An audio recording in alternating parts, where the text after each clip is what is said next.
reputation for being ornery. I've been to one of your city council meetings. Yes, sir. Years ago. Name? Hello, my name is Tom Foster. I live at 5215 North 6th Street, which is 13 miles from the plant. And I'd like to know how electric fire in the nuclear-powered plant control room can burn undetected for 3 days. Mr. Bannister will address that. First of all, it was not in the control room. It was in a electrical switchgear room, which is designed for all the electrical components. It didn't burn for 3 days.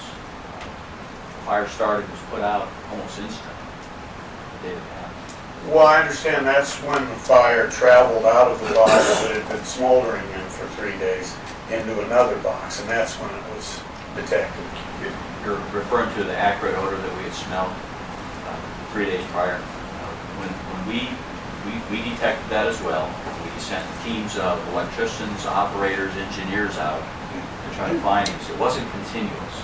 We would smell something, we would go in, investigate, we would de-energize a piece of equipment, open it up, look, the smell would go away. When we put everything back, we'd go on, and then we'd smell it sometime later. Did you turn off your heating and air conditioning equipment? We did that. Okay, anyway, to me, that's scary.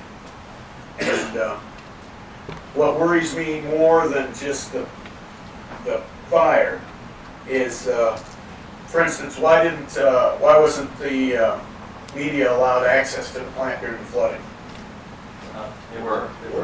We brought them on site. I took it there. Well, Channel 7 came on one day and complained that, well, they didn't complain, they just said that they weren't allowed to go into the plant. Well, all the rest of them were mad at Channel 7 because they got the helicopter ride to take all the film, and it was supposed to be a cool film, and Channel 7 was the one that got all the stuff. No, I walked through the plant with the New York Times reporter.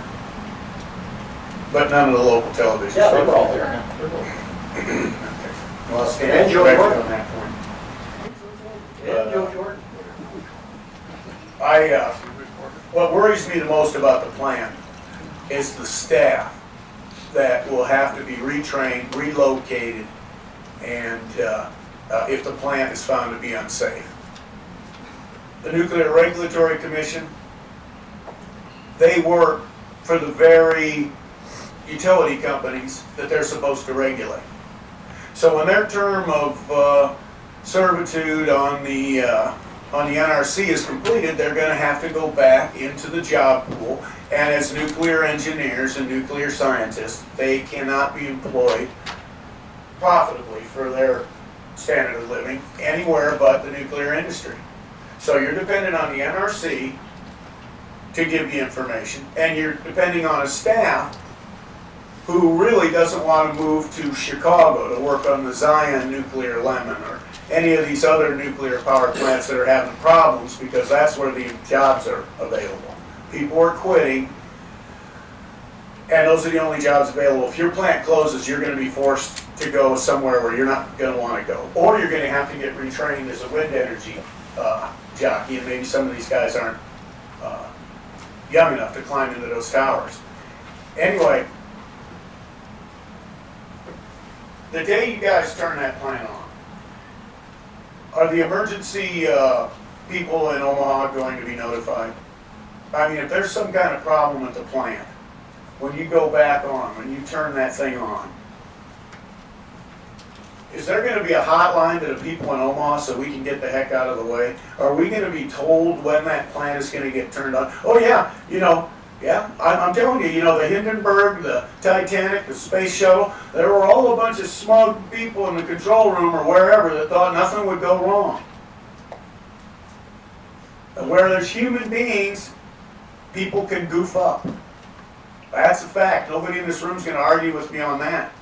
You got a plant that got filled up with, well, the basement or whatever got filled full of water. The sands the thing's built on is moving around. We've got increased seismic activity in this area has increased 50% over the last 10 years. And I'm wondering, how many of you guys are going to be in town the day they turn that plant on?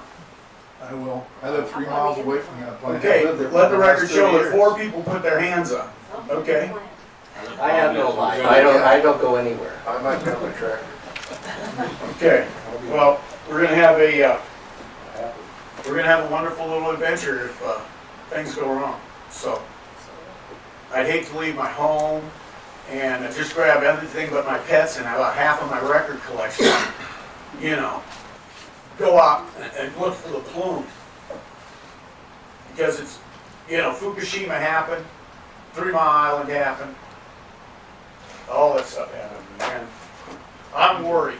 Okay, so please make it public knowledge when you're gonna turn that thing on, because I wanna be out of town.